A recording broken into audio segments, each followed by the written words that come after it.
Okay, so let's get started. So, February 24th, our second meeting of the year. The first bit I want to cover here is what I covered last month.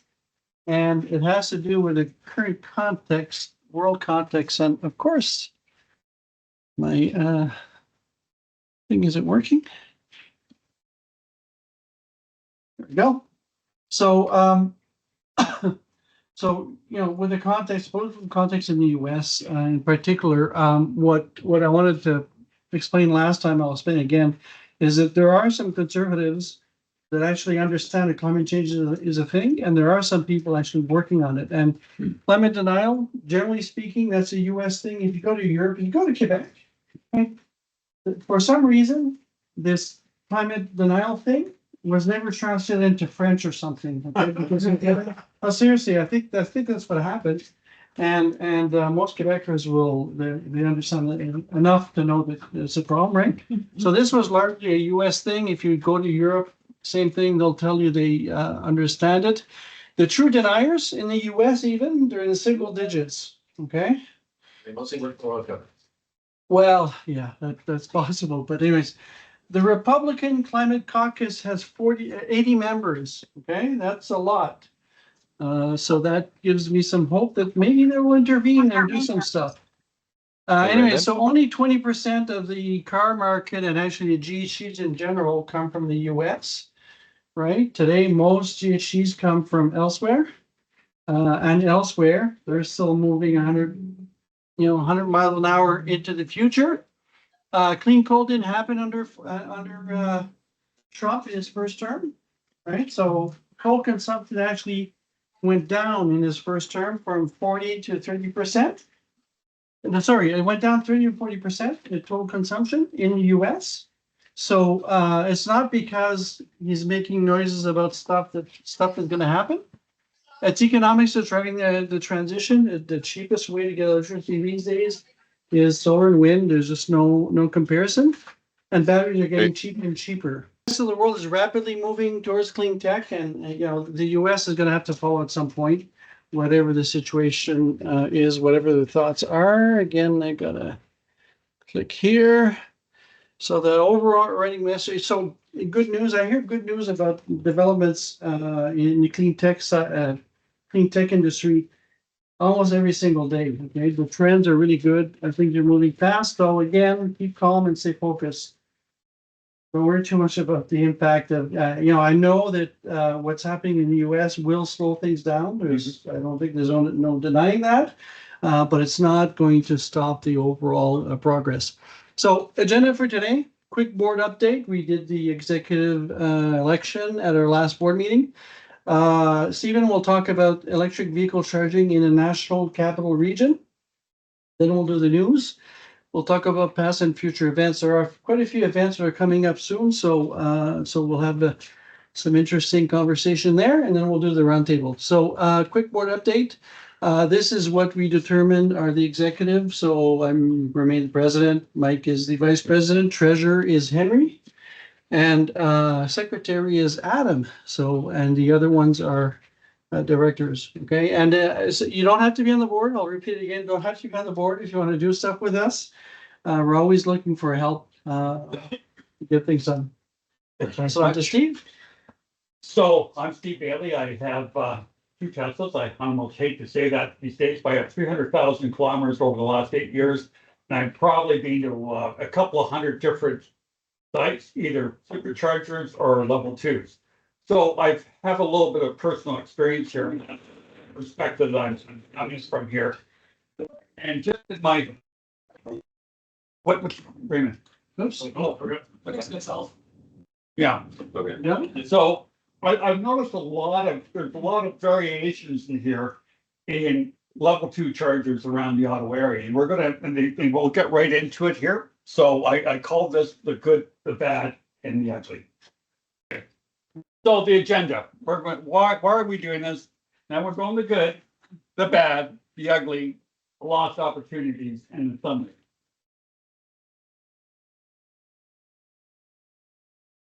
So here's why I'm doing this today. It's just not about me going in, but I want to get a little bit of discussion going on about electric vehicles and what's good, what's bad. and all the details thereof. It's not as simple as just building them. We'll get more into that throughout the discussion here. It's about the placement, it's about the execution, about how they're placed. It's about, there's a lot of factors here. And then we'll go on to the best practices and challenges that I've noticed along the way here. Okay, so we'll get a few examples of good EV chargers. And I want to give a shout out to Franco Ontario Institute here. I'm downstairs charging at 30 amps right now, free. Raymond was there when I plugged in. I was very surprised. I have EV Duty app on my phone. I didn't need that. I plugged in, hit the switch on my app on my car, and I'm charging as I speak. I mean, that is a good charger. But right here at 39.99 Palladium Drive, that's Kinaxis. They make software for supply chain management. I have a friend of mine. I've talked to him. His wife works there, so I got the inside scoop. The reason why you see there's 10 chargers here, they're all being used every single day. I've been down here more than once. It's a taxable benefit. They have a flow card and they tap the charger and bang, that's all there is to it. There's no money in your app, in your wallet, in your app. You don't have to worry about anything. You plug in, you tap it, you go to work. The other thing here is close to the door. There's the door. So the nice thing is, it's a cultural thing. If you work at that company and you back up in there because you want to save yourself 30 seconds, well, you're going to deal with your coworkers. And that's never a good thing when people on your case because you're taking up a parking spot that you should not be in. I think we all get that one.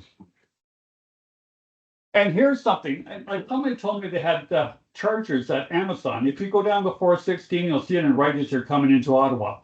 And I said, okay, I'm a curious guy. I went up there and lo and behold, I plugged it in my car and that's my car right there and it's charging. I don't even have the app on my phone, nothing. I just plugged it in and it was free. That was pretty interesting for me. And I looked on PlugShare, it's not there. So that was kind of interesting. So if you're coming in from Toronto or Kingston, you're going up to 416, you live in Orleans, you want a quick fix to get you home, hey, maybe all you need is a half an hour. Build that to the plug share. Yeah, but it might get removed if they don't want it there, so I don't know. So, does everyone hear me? Hello? Yeah, we hear you. Okay, so Birch Street Hotel. I used to work just about like a 3-minute drive away, and the guy I was working with had a Tesla, and we had a Tesla, so we'd go down there, we plug in our 2 cars, and we go upstairs and we work. So we work, and it's a 48 amp service, and we get a lot of mileage while we're working and getting paid. So to me, that was the best of both worlds, and it's a beautiful hotel. Parking is free for 3 hours. So now, if you don't have a Tesla, they do have 2 J1772s, and you do have to pay for that. But the parking's free, and it's a great Starbucks cafe up there. I've never seen it iced. So I live out in Stittsville, and we have 2 dogs, so I'm always at the vet. And every time I go there, I see the same Model Y charging. So me being me, I'm a curious guy. I didn't need to charge, so I backed in, plugged in, and lo and behold, I got a free charge. I'm not suggesting when the cart fare is on, you go in there and you plug it in and expect nobody to say anything, when especially if it's open. But I suspect if it's a Saturday or Sunday and it's not open, you could probably get away with it. But I think it's the type of place where I think they're just being good citizens and having that available. So I used to work down close to Preston and Carleen Avenue, about a 5-minute walk from here. And when I first got my car, they had Tesla destination chargers in there. They had about 8. And I went down there about a year ago and I noticed they're all ripped out. And now they have 2 banks of J1772s. And you know what? I've never seen anybody actually use those. And that was taken about at 3:30 on a Thursday afternoon. And you have, see they have two different, and it's like, wow, why would they do that? And here's one of the things I think that it comes back to us. In this room and the people online, we have knowledge of what's to come. They probably made that decision not knowing that the whole industry is moving to a next standard. So I can see like around the room, like in 2019, 2020s, and listen, we're all for electric vehicles, but no one's using these Tesla destination chargers. So that's making a J1772 standard. So they ripped up the Teslas and put these flow chargers in there. I've been down there about 4 times and I've never seen anybody use it. How much are they charging for? I don't think it's that cheap and parking's not that cheap. And I think that's a factor there. That's a great But question. they are working. They are working. Tesla destination chargers even work on an actual NACS vehicle? Because aren't they still Yeah. plug and charge? Like you just plug them in and it bills you automatically, like a supercharger? Well, the Tesla destination chargers are not like that. They're dumb, if you know what I mean. Yeah, the level 2. Yeah, level 2, like So I how have one do in my they do garage. billing? They don't. Sorry? They don't for level 2. So they're always free? No, okay, but they replaced them with chargers that aren't free, so. So obviously they didn't maybe want to that's why they provide did that. information. Maybe that's why they did that, Yeah. because they wanted to charge. Not for- necessarily a bad move, because people can just use adapters. But it is odd that nobody's using them. I mean, maybe it's just an area without a lot of demand, or they're overpriced, or they're unreliable. There'd be multiple factors in here at If play. you find flow level 2s like that, there's a bunch of them in the Green View parking lots in Toronto. Yeah, And I used like multiple of them, and they all had issues, like they would give me Yeah. 8 amps for some well, reason. one of the issues I looked on PlugShare, one of the issues here to get to, is you're down in an underground garage, cell phone coverage. So there's that connectivity part, and I think that's the best part because that was in every single comment, and people just got fed up and just parked their car. So they probably couldn't start their session because there's no connectivity is what it is. Exactly. Okay. So anyways, I live out in the West End in Stittsville, and I got around Canada a bit, and I noticed like, hey, there's a few places around here. And that's my Model Y. I plugged in, no problem. But every time I went there, there's this little Chevrolet Spark, I think it is, a little Chevrolet they don't make anymore. That was the only one I ever saw there. And this building that it's at, it's about the same size as Canaxus. So same general population to draw from. So why does one company have every stall filled every day and another company with the same top only have one car in there?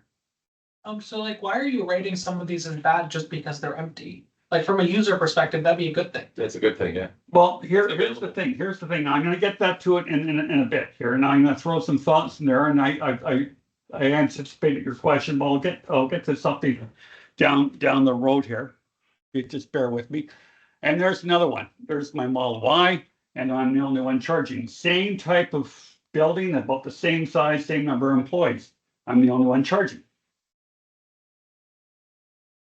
And here's, I think it's great that Tesla put a supercharger in Bell's Quarters, but typical Saturday or Sunday afternoon, that's very common now.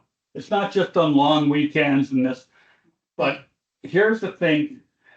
A friend of mine, his daughter lives in Codden, and she comes down here to Ottawa, and she doesn't want to spend an hour charging, half an hour to wait and half an hour to charge. She says, I'm sick of it. And there's Yeah, so There- you hear that, about that seems to be a problem that's Ottawa, right? We only have 2 locations Yeah. for, if you look at other cities, they have a lot more and they're deploying more. Now, Tesla said they're supposed to be putting, I think, 3 more locations shortly, right? I can speak directly to your question. There's now, there's a site called supercharger.info. I don't know if you guys look at that or not, but on supercharger.info, there's one at Tangaretlets, one at Boston Pizza, right where we had our last get together, and one by the Amazon when you're coming down the 417 at Boundary Road. Now, I go by there, the one at Tanger, all the time. I was just down in Montreal. I didn't notice anything going on there. So I'm a little bit suspicious about supercharger.info. Brockville opened up just a little while ago. There was a pin there for 7 years before it opened. 7 years, I kid you not. There's one supposed to be in Gatineau also. Yeah, and that's been there for about 4 years. Okay, it's at the IGA, if you go was up there to 50. and there and. And it's a drama, Raymond. It's a drama. And so I don't know what's going on in Tesla. And to your point about other cities, I was in Toronto for the International Auto Show. I went to the Don Mills Supercharger on a Sunday night at 9 p.m. 9 p.m. on a Sunday night. And that supercharger site in Don Mills was full. It's a V3. It was full. So I'll tell you a little story. My wife wanted to go to a show down here at Center Point. I said, sure. And then we got in the car and we went down there. And if you take a look at this, there's the, you folks on the screen, you can't, I don't know if you can see me pointing. There's the J1772, the theater's over here. It's in February, a really cold day. And she says, why are we doing this? Like we're a long way away. Like my wife, she has to Model Y, and so she's EV friendly. Says, well, honey, we can charge the car while we're in the show. So I get there and I have the app on my phone. I have money in my wallet in that app, and it doesn't work. So meeting. I phone up the number and she says, what's the civic address? Well, here's the thing. It's dark outside. It's February and it's freezing cold. So I don't know if we're on Center Point. There's another street down here. I don't know if it's the civic address is here. It doesn't say there. And at that point I said, never mind. I hung up and I moved my car and made my wife happy. I said, I don't want to piss her off. Okay. And this is a little, like, my kid went to Sacred Heart High School. The Catholic board, God bless them, they said, we're going to have EV chargers, we're pro EV chargers, this and that, the other thing. That's great. You can go to their website and see it all. Great policy. But we're going into culture, and here's where culture comes in. So that's me. That's from Scott Phelan. And if you're interested in politics, he's running in Canada and on the election on Thursday. I don't know if any of you recognize that name, Scott Phelan. He's a PC candidate. Yes. So anyways, he said, thank you, Mr. Bailey, blah, blah, blah. I'm going to give over the principal. Well, the principal actually called me back. And I was a little bit happy about that. He took the courtesy to call me back. So then in the conversation said, well, Mr. Bailey, we can't do too much about it because we have contractors who come in early and they park in those spots. So Sick of them, yeah. So you can read it for yourself. But I basically said, you know what? You tow one or two times, everybody will get the point. You don't have any of the students doing that. There's stuff you can do right then and there. If a teacher does it, there's something you can do. If a janitor does it, there's things you can do. So towing, I mean, we'd rather use education, but sometimes you have to have the other option. And he didn't want to do that. And believe me, high school students will see if you're not going to enforce the rule, guess what happens? You can ask any teacher.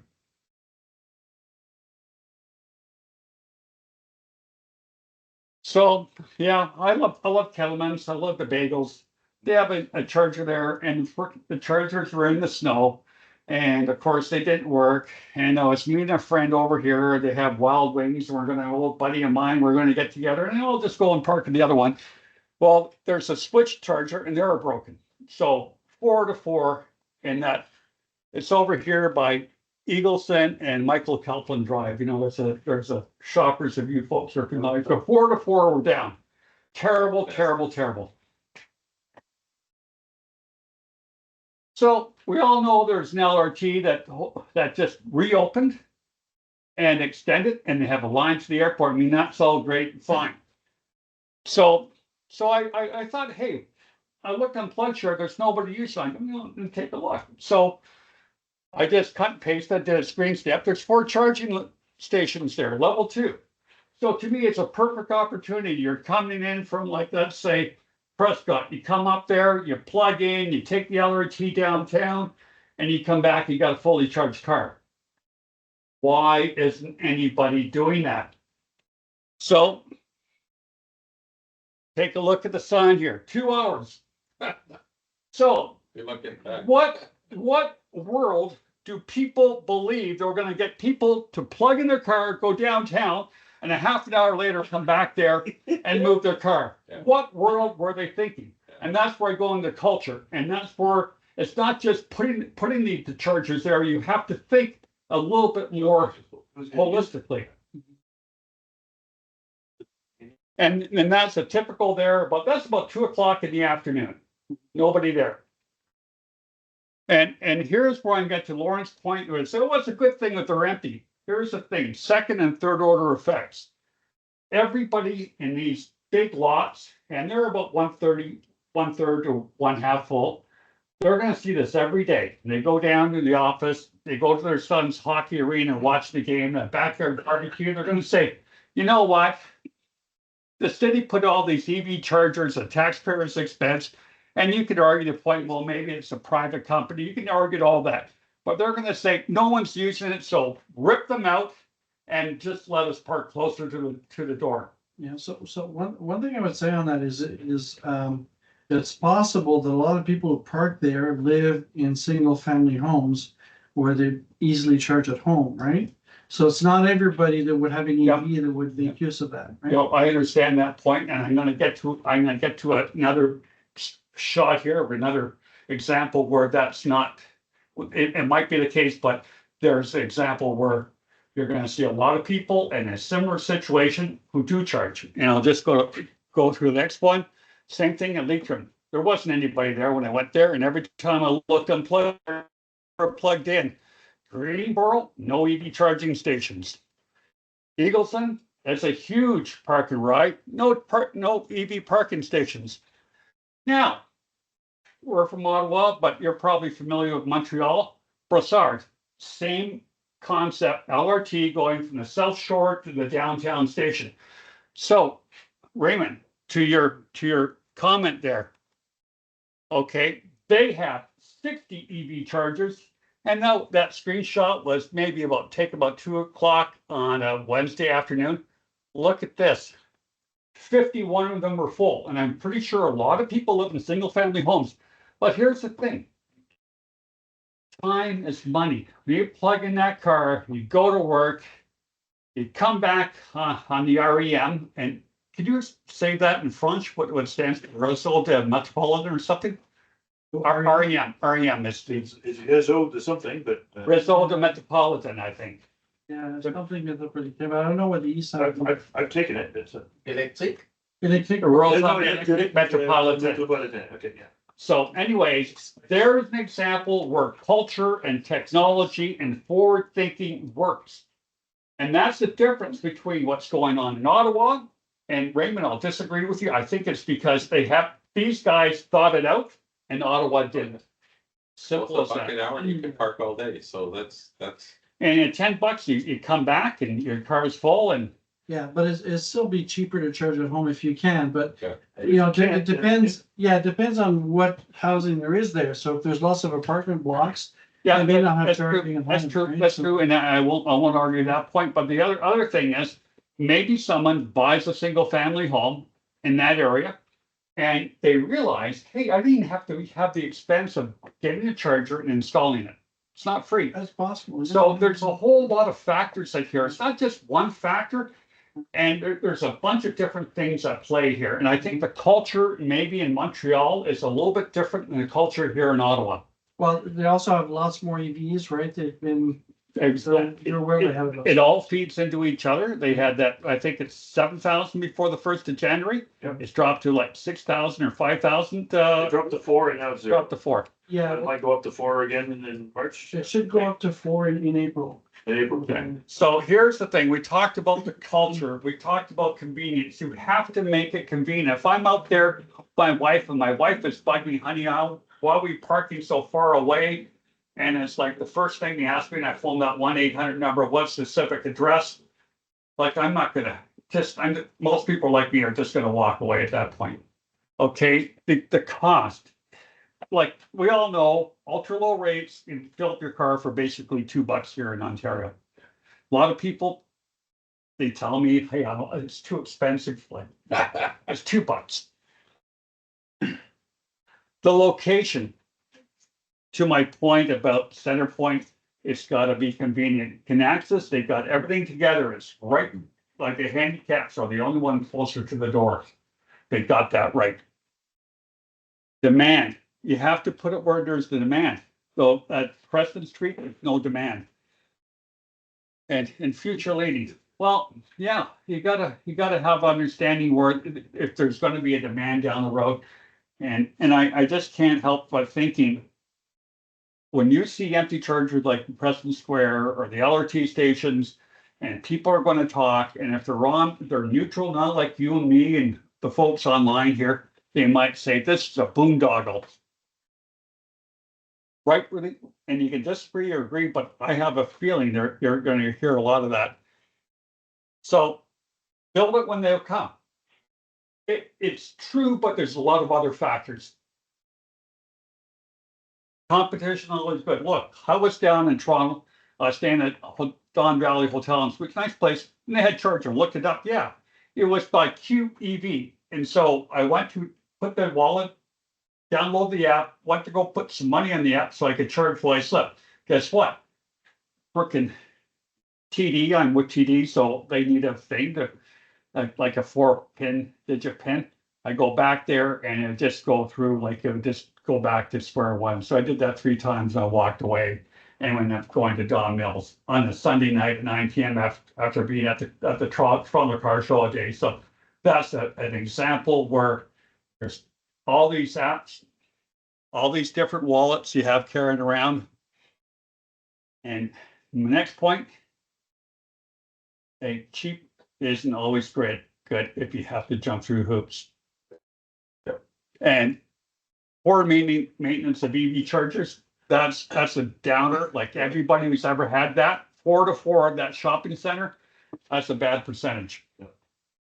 Doing snow clearing as far as your maintenance, yeah. And here's the thing, and maybe Raymond, maybe you're right about the J17.2 and the Tesla destination charger being, I'm pretty sure they could find a way. I don't know the business end, maybe you do. But to me, the way forward, if you're looking to down the road, is putting like next level 2 chargers instead of J1772s. Well, that's gonna happen for sure because everybody's going to that, right? So, Yeah. but a lot of people may not know that. And Yeah, I think that's part of your point, right? So, and the sign the chargers, you ever be down in a charger and it's a black on a gray and it's at nighttime and the lighting's really poor? Then you take out your cell phone, you turn on the flashlight, then you got to do stuff with your phone, your flashlight. It's just really awkward. So I would say, here's my point. Culture is the #1 thing about EV adoption and charging. Connect is the case in point.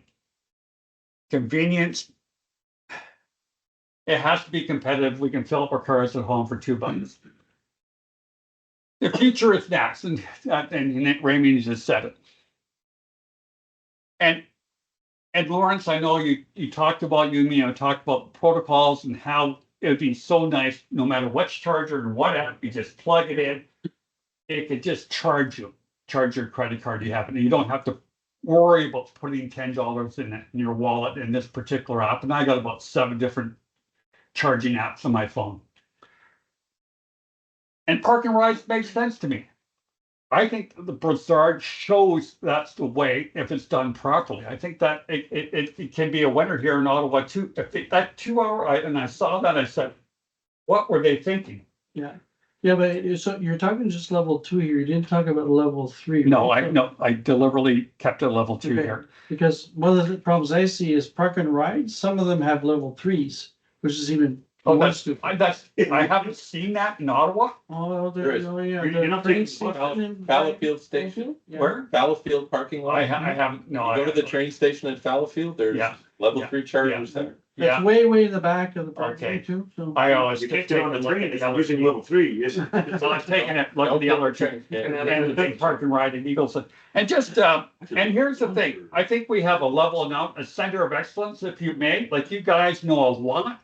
And I think it might be, and I'm just thinking out loud here, this group right here could be a center of excellence, to provide advice to people out there when they want to go and place If they EV listen, chargers. if they listen. If they listen, that's a good Yeah. point. So they need to know to reach out to us, they need to Yes. know to listen, all that, that's the first problem, right? Yeah, Also, they need to listen, but I think them listening is a But maybe, bit you know, less of an issue if they know that they're there, right? but a policy paper or something that's on our website that Yeah. helps guide people.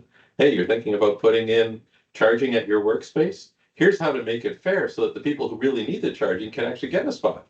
Yeah, Charge some money for that spot, as yeah, example. no, You wanna provide EV charging for people going out on a trip? Give them level 1. Don't get put in level 2. They don't need level 2. They need level 1 for, they're going on a trip. that being said, there are websites that have, information for that, right? So, we'd have to find a way to get notice, right? And yeah, I think you folks in the room here and online, you probably have a better appreciation of the dynamics at play here than the Ottawa Catholic School Board did when they decided, we're gonna put EV chargers in there. And they forgot the part where if your culture allows anybody pulling in there and like you get some spoiled rich kid coming in there with his Yeah. dad's BMW, Yeah, what are you gonna do? You're gonna let him get away with it? No. The first day that kid with a BMW parks in there, every other kid who has a car, and at Sacred Heart, a lot of the grade 12s have cars, they're gonna do the same damn thing. And almost every time I've been there, I've never seen anybody charge, but I've seen a lot of high-end cars and a lot of like contractor pickups. Yeah. Yeah, Okay. sorry, I know we have to move on here. no, but how do we fix this, right? So So. this, Raymond, the floor is yours. Yeah, because I don't have the answers, but I think you guys do. So I have a couple of suggestions. One, I guess the chargers are close to the front door because it's a short cable from the building. Yes, But if they're not the closest to the door, then the contractors are less inclined to park there. Yeah. So you have but it, don't put them right by the door. don't put them right by the door if you can.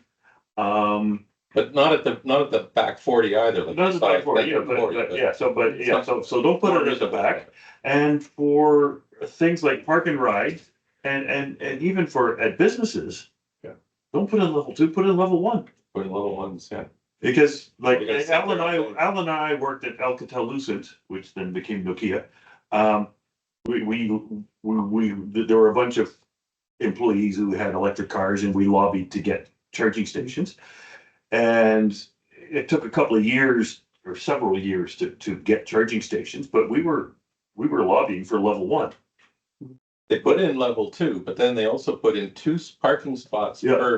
per charger. Yeah. So that they could easily switch the cord from one car to the other car at noon.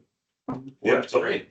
So the company wanted level 2 because for bragging rights, you can say we have. There was lead points involved. Oh, there were lead points. Oh, Yeah. okay. So level 2 lead points, but you only need level 1. If you're parked for 8 hours, you don't need to pop up your commute charge Yeah. in 4 hours. Yeah. But anyway, That's how long so, your commute is. We have. I know someone who absolutely depends on being able to charge up. yeah, So well, that's a great point, because I work at Sienna now. And they put in 8 level 2 chargers. They're always full at 8 AM. They're full the whole day.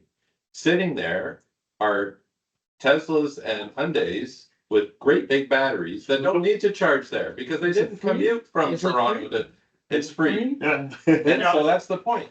Yeah. Charge them some money, make it $1 an hour, they will move their car. And someone else will be able to charge.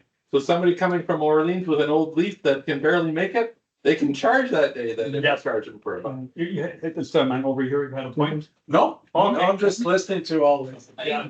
Raymond and I argue every week over Yeah. this. Honestly, like, it's really great to discuss these things so that the problems are clear. I think a lot of these problems will be resolved by the companies over time to implement charging if they want to be profitable. Like, because, if I'm a charging company, I'm gonna want people to pick my company over another company, so I'm gonna wanna make it convenient for my customers. So I don't see why they don't have, you can just tap your credit card. yeah, but level 2 is a whole different story though, right? But like, Level I can buy a candy bar at a vending machine for $2 with my credit card. Yeah. And, So why can't I buy a charging session? and you'll be able to do that with level 3, no problem. No, Level 2 2. is a different Well, story. why not for level Why 2 not? though? Like, Well, why not? They could implement a minimum charge too. I wouldn't even care if it was like minimum $5.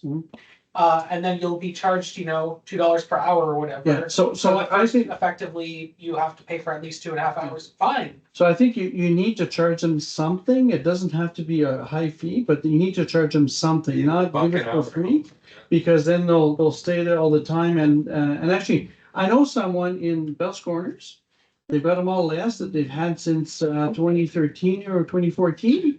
They've got free supercharging for life. They live in a single family home. What do? They go to the Bell's Corners thing to charge instead of charging at home, right? Yeah.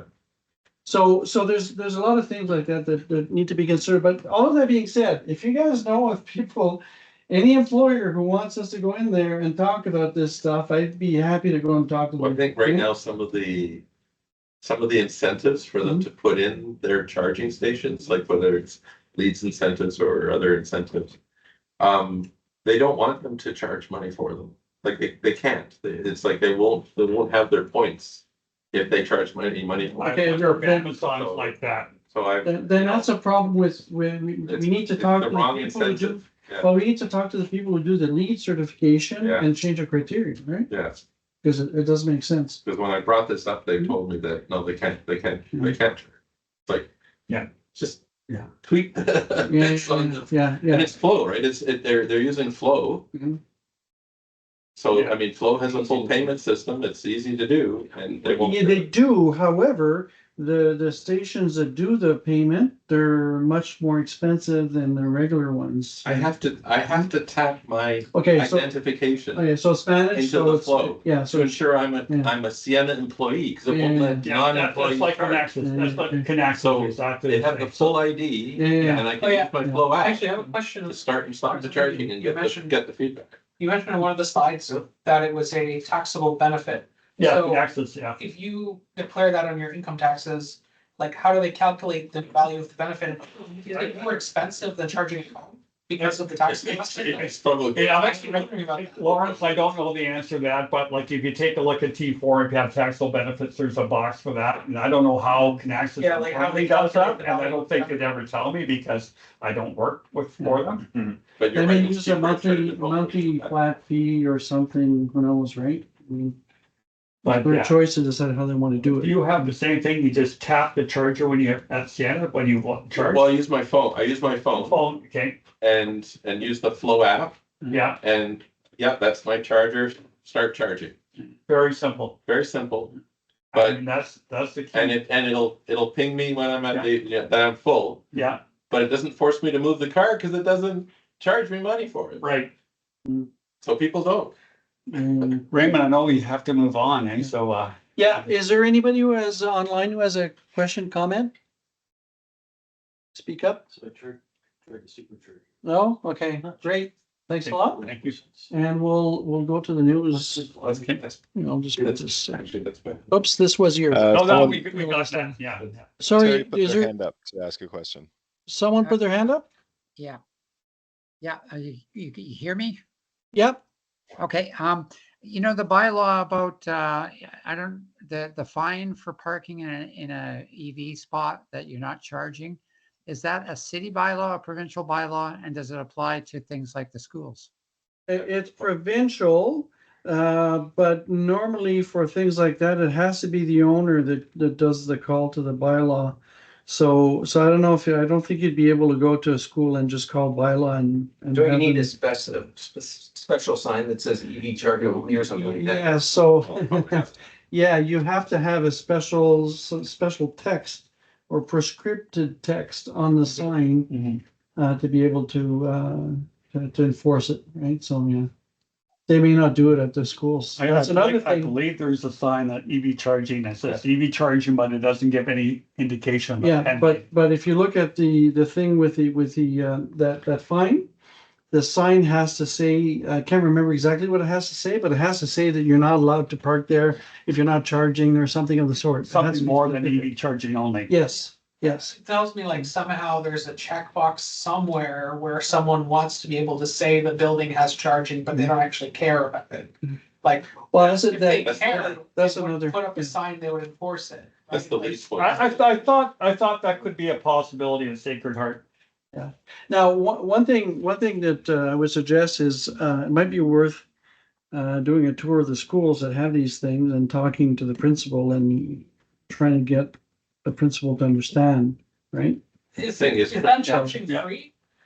I didn't have a chance to find out because every time I went there was some BMW or pickup truck there. Free, otherwise they would care about people blocking their money making. I don't know, but the principal's remarks that he can't do anything because what can you do? Because students park there and contract and I thought, I was thinking to your point here about maybe just sending an email to the director of the board or the chair. Yeah, but I think we probably want to talk I to. mean, they'd have to put up signs before they can start. Yeah. Yeah, just be careful of that, because it's like you had business being at the school, I guess because your kids were there or something. Well, my kid went there, but if you take a look at and I went into the website, the Ottawa Catholic District School Board, anybody can use those EV chargers. It's their website. I did check it out, so that's your answer. Okay, so it's open for the public and Yes. encouraged to be Yes. by the public. Yes. Thanks. yeah. Public good and all that. Yeah. But it's not public good if Yeah. Joe's 250 No. and Sonia's BMW is parked there. Yeah. Yeah. Okay. Any other questions, comments? Yeah, it's like- Any other question, comment? No? Okay, we'll go on to the news.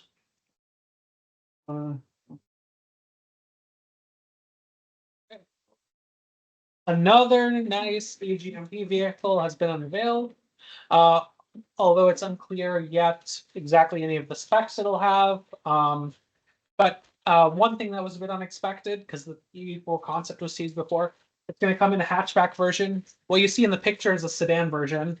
But one thing I was actually very disappointed about it is that it's not a liftback sedan, like it's a normal sedan. If you look at the pictures, which this one doesn't really show the back end, it really looks like it would be a liftback sedan because of the way the back is shaped. Like a liftback as in like the Model S, where it looks like a sedan, but it actually has a hatchback. And so as a result, you could throw a bicycle in and stuff like that. Unfortunately, after examining close up on the photos, it does look like there's just going to be an ordinary sedan, which kind of sucks because it's shaped like in a way that would have accommodated a liftback. And then there will also be a hatchback version, which is going to be shorter. So it's like in length. So that basically they cut off the end and made it more hatchbacky, which is like you should have just made one version and just made it a liftback sedan, because then you get all the aerodynamics and all the utility and all the range and all the efficiency. Whatever. I don't know why there aren't more liftback sedans on the market, but anyway, that's my.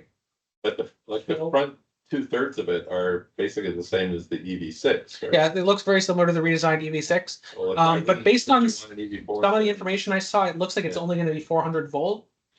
Oh. But that hasn't been confirmed. More details are going to come out in 3 days at Kia's is EV it a Day. lot cheaper than EV6? It'll probably be cheaper, but I was hoping it would be like Kia's Ioniq 6 equivalent, because the Ioniq 6 is 800 volt. It has the same battery pack as the EV6, it's more aerodynamic, whatever. Do you know how it compares to the EV3? Is it? I think it's bigger than the EV3. Okay. Yeah. So which one, is this the one that they're not bringing to the US or only bringing to Canada? It was the EV5, I think they're only bringing to Canada. The EV5 is a bit bigger. It's more like a RAV4 type vehicle. Okay. Nice update to the 2025 Mach-E. Price goes down by $2,000 Canadian, and they're adding a heat pump. Although I tried to figure out more details on like if the heat pump was in a specific trim or not. I couldn't find that info. I don't know if it's just applied to every Mach-E, or if it's like heat pump that only takes heat from the air, or if it also takes heat from the drivetrain like they do in Tesla, which makes a big difference. Like if you can heat scavenge from the drivetrain, you really get really good winter efficiency. If you're just heat scavenging from the air, then when it gets down to like -20, having a heat pump becomes basically useless. So I'm not sure, but still in that positive. Bit of a market share graph on Norway. They're in the future, as we all know. 96% of the car market now in Norway is electric. But an interesting thing is kind of the market share stats. Tesla's all the way down. Well, the Model Y is at like less than 4%, and the Model 3 is at 3.5%. So between the two, they're like 8% basically, less than 8%. But what's really interesting, right, is the most popular car is the Toyota BZ4X. So this is not a complete list, right? It's a top 10. No, that is just the top 10. Yeah, yeah. But What month is this for? I think it's for all of 2024. And there's a Ford Explorer. In Norway. That can't No, be it can't be right. That can't be right. I looked at that's probably in 2023. thousands, but Yeah, uh, I looked at 2023. Model Y was the top seller in 2023 in Norway the whole year, and it was about. oh, it's 2023. Yeah, I know, but I'm 2024 is saying, not like, the I same. think you're looking at, You know, maybe- Demand for Teslas in Europe has absolutely yeah, collapsed. I think this could be January. Well, Yeah. can you, Second cars, Oh, you're right. You're right. It is January. Yeah. does those look like monthly numbers? Yes, you're right. It is January. Anyway, though, what's interesting about this, right, is in a market where EVs are very common, where there's chargers ubiquitously, the Toyota BZ4X ends up being very popular, probably just because of brand recognition or whatever, or maybe it's competitively priced. But like people don't care that much about range or charging speed when there's lots of chargers around. Yeah. Um, But the number 10 item is an interesting one. I didn't even know that Ford made an Explorer EV. yeah, so it's it has the same name as the Explorer, but it's a completely different car from the North American Explorer. So It's it's not not a smaller. It's not a It's no, it's like a small, like compact SUV. Yeah, Is But it it's compact? nice. I thought it was a bit bigger. it's like a compact. Yeah, But The not- VW MEB platform, I'm pretty sure. yeah, it's basically a rebadged ID4. So I'm trying to get my dad to buy an EV9 because it's the same size as the Ford Explorer with 3 rows of seating and everything. Beautiful machine I drove. Ionic 9 is better than the EV9, in my humble opinion. Have you seen it? Not in person, but the Ionic 9 comes with a higher density battery, the like next gen Kia battery, and it has better aerodynamics, which is I'm a huge fan of aerodynamics. I did try the EV9 already, but I'll try the Ioniq. Probably very similar. Yeah, the real world range difference between EV9 and Ionic 9 should be like noticeable, Good. quite noticeable. Probably like 20% or something. Yeah, well, that's great.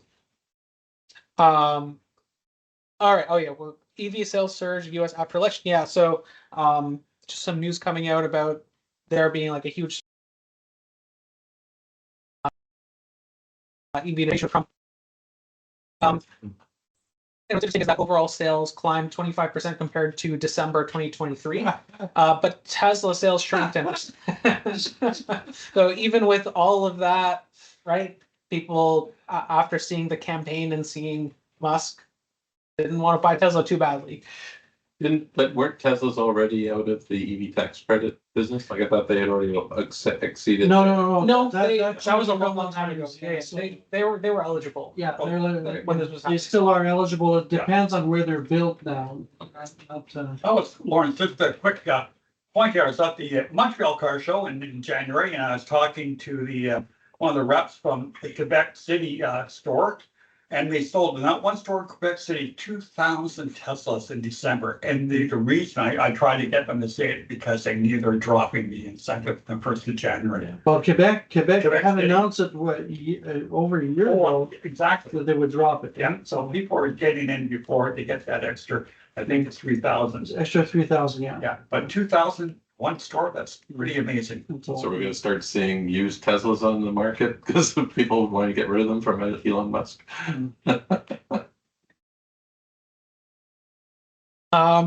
Statements coming from Rivian during an earnings call, assuring everyone that the R2 is still on the same track as when it was originally announced for the first half of 2026. So just a year away, hopefully. They've also spoken about how basically they're being taken a lot more seriously by suppliers now than when they were negotiating contracts for R1 parts. And so as a result, the inputs for R2 are much cheaper, and they've cut down on design complexity a lot. So the R2 should be a lot more profitable and have much more room for price drops compared to the R1 series. Unless they use Canadian parts. Yeah. For anyone who's somehow still interested in buying a Tesla, the indicator stocks are returning to Model 3 for, again, anyone who's somehow still interested who didn't like the missing indicator stocks in the refresh of the Model 3.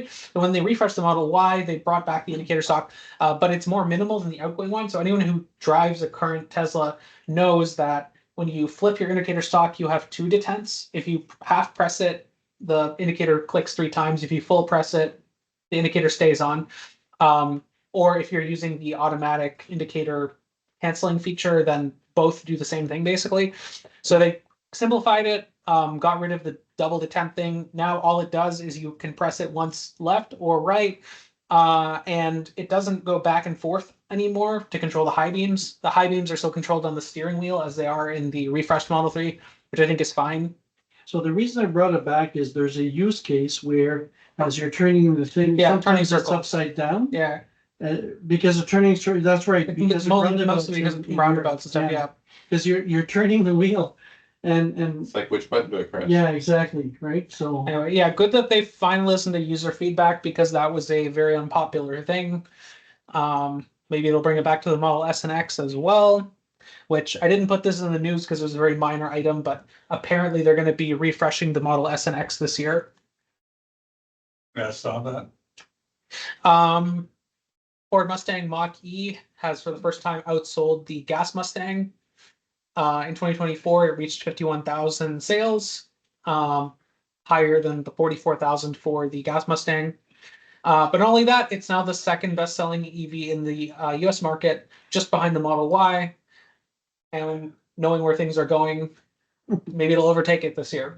We'll see. Lawrence, any word about actually for dropping the gas-powered Mustang? Oh, I doubt it. Okay, It's a completely different car. I know. Although I hope that they come out with a electric like Mustang coupe or sedan even maybe, kind of like similar to like a Dodge Charger, but actually good. Yeah. but on the Dodge side, I think they're dropping the gas version of the Charger, aren't they? No, they've dropped the V8, so they're going to be coming with a V6 version, but they're not going to be doing V8s anymore. Okay. But yeah, who knows? After the EPA has been gutted and blah blah blah, they'll probably bring back the V8s as well. But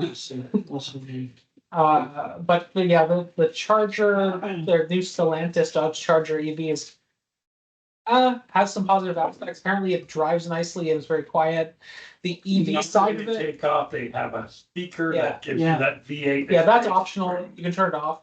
Also, apparently it charges really well, but kind of poor efficiency. Okay range because it's a huge battery, and very weird driving dynamics for like an EV driver. Like the throttle response is bad because they made it literally feel like you were driving a gas car, which is so dumb. Which Like delay. yeah, it's like you put your foot down and then it's like, oh, there it is. Like, what the hell? Why would you want that? All right, that's all for today. Okay, thanks a lot. So we'll talk about, well, there aren't that many past events, but there's lots of upcoming events. So we had 4 kilowatts in coffee in February. So and actually last weekend, how many people were there? You were there, right? Was it? Yeah, I was like, You oh, there, were yeah. there? Yeah. It must have been It's pretty tight in there. About a dozen of us, I think. at least, yeah, there was a bunch of us. We actually, I was joking, we need to find a bigger We place, did, but we did. but it was well attended. So if you look at upcoming events, we are still scheduled to be here on March 31st. We may change venue. We're looking for another venue that would be a bit more convenient. So kilowatts and coffee, we're going to have one every weekend this March because there's no events that conflict with it. Not that we don't have lots of events, we do. So minor stuff. So tomorrow I'm giving a 90-minute talk about everything EV. It's at BC. I don't know if you guys remember that some guys in BC reached out because they wanted someone to do a presentation on EVs. And anyways, they couldn't find anybody from BC for some reason. And You could get Doug. eh? Doug was on the weekend. You couldn't get- They tried apparently and they didn't find anybody. But anyways, so I'm doing that and then I'm going to be at the Good Companion Center for a shorter presentation the day after. Okay, so that's that. Okay, so the other event that is coming up. This is a daytime event, which is a bit of a problem I know for most people. So March 4th, Ottawa U, you see the four green spots there? Those are the 4 where we're gonna put up to 4 EVs. I was supposed to have a Rivian from someone from l'EVCO, but he just canceled today. Oh. And we're gonna have an Ioniq 6. That's a Jean Plot. We'll be there for part of the day. There'll be my Model Y. What I'd like to do is get an Equinox. What they want to have is a lower price vehicle. So I'd like to get an Equinox or maybe a Bolt, but Sorry, you can't make me Tuesday. Yeah. but so I may borrow an Equinox and try to find a way to get it there. But if anybody's available, we could really use some help because there aren't very many of us available right now. Okay, so the idea was we're supposed to be doing test rides. We probably won't be able to do that if we don't have enough people. And there's supposed to be a panel from 12 to 1 inside. Now, March 4th is really early to do an outside event for EVs, right? It's not going to be that warm. So I'm not sure how well attended it will be, but we'll see, right? So anyways, it should be interesting to see how it goes. So the next event is March 30th. I don't have the exact timing. That's why it says around 11 to 3 p.m. It's in Orleans. It's what's called a climate fresque. Okay. What does that mean? Well, the end result looks like this here. Okay. And what you have is you have a bunch of cards with stuff, and you put it in the order logical order. So you have human activities that lead to emissions, right down to the consequences for humanity of warming, right? Okay, so and you put them in a certain order based on what does what, and if so, what I took the first part, I made it a bit bigger to show it. So human activities, there's different ones: industry, transportation, building usage, and agriculture. So agriculture, yeah, there is a bit of burning of fossil fuels, but the burning of fossil fuels is mostly the first three. Right here, there's other things like deforestation that contributes to releasing CO2, right? So that goes into CO2 emissions, but also agriculture has other emissions, which is at the bottom here, nitrous oxides and all that, right? So just to give you an idea of how it goes, the idea is to bring people who don't know that much about what's what and what causes what into Improve their understanding. Yeah, but it's to get them to talk about this stuff and work on it as a group, and they should understand a bit more about what's what based on that. Now, what we are going to do, and I'm not sure of the starting time, but we'll have about a 2-hour part of it. There will be the EV part, so there'll be a presentation. There'll be a few cars, and we might do test drives. Okay, if we have enough participation, we might do test drives. But the fresque itself is going to happen from 1 to 3. If you guys are interested, you're welcome to participate. I actually did a workshop on that before, and actually was supposed to become a facilitator, but I never got there. But anyways, if you want to hear more about what the fresque is, climatefresque.org/world will give you more information. So And the 30th is a Sunday. yes. So it should be easier to participate. Next event, which we've talked about before, is the Gatineau Auto Show. And like I said, actually, the first point here, I just found out today, the EVCO got some money from EQUITAN, so they'll be able to provide some funding for the events. Okay, if you remember last month, we were told that they didn't have any money, so that limited what they could do, because normally they pay meals and they pay hotels for people who come from outside of Ottawa to come and volunteer. Okay, and that's when you have 20 volunteers or so, that's thousands and thousands of dollars, right? So they got money to do that. So we are still intending to participate, though. I have a meeting in a couple of weeks with them to work out some of the details. So we're still looking for volunteers. If you're interested in volunteering for any of this, by the way, the spreadsheet is updated with all the events. Okay, so they're making the show bilingual. So there's an English site, and I'll show you the English site on the next slide. And we're looking for volunteers to do test drives. We already have lined up some dealer vehicles. That's the other good news I got today. The promoter has been asking the dealers if they could provide vehicles for the test drive, so we don't have to use our own vehicles. And also, so we'll have the vehicles that They'll be brand people, new, yeah.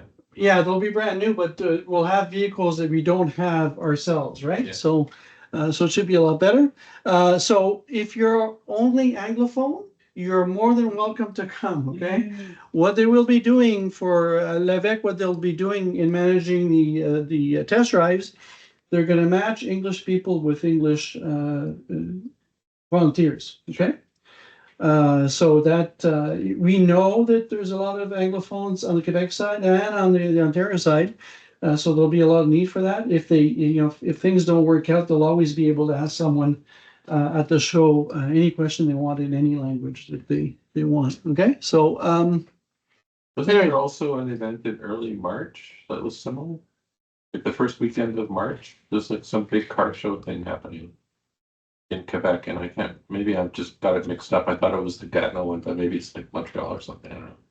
yeah, there might be one in Quebec City. There might be the EV show in Maybe Quebec that's City, what I confused it with. but I'm not sure. Let me pull 11th, great, okay. Yeah, 11th to 13th. Okay.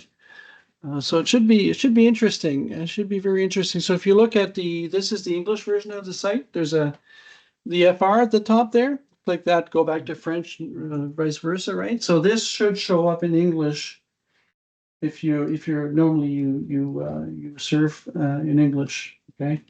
Now I'm not sure about that, but it should show up in English. Okay.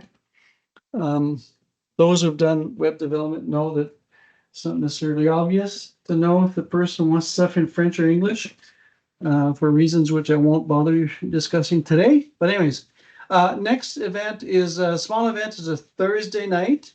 It's Blackburn Hamlet Discovery Cafe. So small event. We're going to be doing a presentation, and we want to have a few cars to show them to whoever's at the. Someone wants to be a minute for this. Yeah, there's someone else letting people in, so I'm trying to ignore it.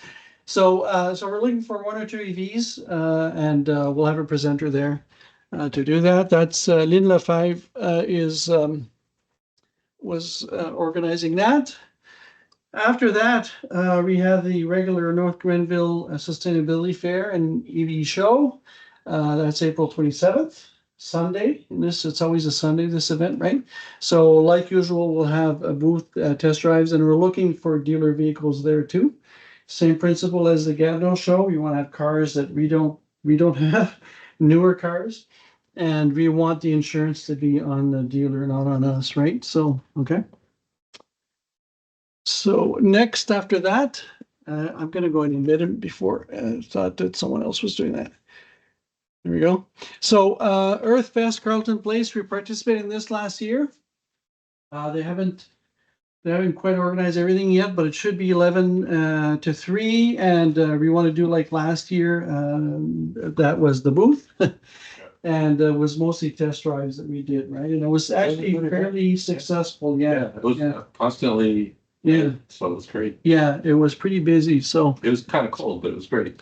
Yeah, well, you never know that time of year. It could be warm, it could be cold, it could be rainy, there could be a late snowstorm, right? So next one that's happening, this is something we have not participated in before. It's it says second annual at the bottom. That's last year, so it's a third annual that they're doing in Westport.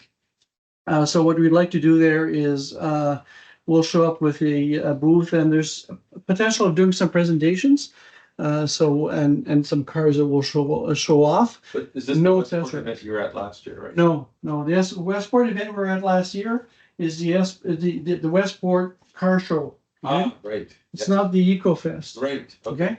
And it was in August, I believe, right? It was. So, okay.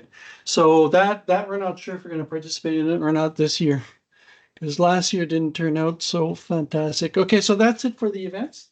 So again, I encourage you to go and check it out. The reminder about our YouTube channel. So I checked today, there's still 111 subscribers. So I encourage you to go there. And now is the roundtable. So what we'll do is we'll stop the recording, And for those of you who are watching this on YouTube afterwards, if you want to see the or participate in the roundtable, you'll have to have the pleasure of joining us.